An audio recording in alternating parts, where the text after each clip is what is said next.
વરસાદના કારણે શાકભાજીની આવક ઓછી હોવાને કારણે ભાવમાં વધારો થયો છે. માલ પૂરતા પ્રમાણમાં આવતો નથી અને માલ આવતો છે તો મહારાષ્ટ્રથી આવતો છે. ગુજરાતનો માલમાં આવકમાં કંઈ જ નથી, એના સિવાય ખાલી એ વાહનોના ખર્ચાના હિસાબે માલનો ભાવ વધારો થયો છે. અત્યારે થોડોક એટલો બી નથી પણ થોડોક ભાવ વધારો વધી ગયો છે કે માલની આવક ઓછી છે.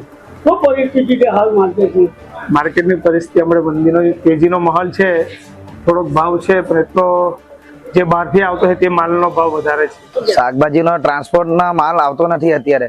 લોકલ માલ માર્કેટમાં શાકભાજી કઈ નથી આવતો. બહારથી બધું શાકભાજી આવે છે એટલે શાકભાજીમાં ખૂબ વધારો થયો છે ભાવમાં.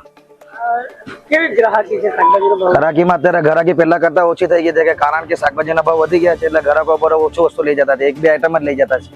દર ખર્ચ પર તો જો હમણે બહુ બોજો છે કે દિવસે ને દિવસે શાકભાજીમાં ભાવ વધારો થાય છે અને હાલમાં બહુ પરિસ્થિતિ ગંભીર છે.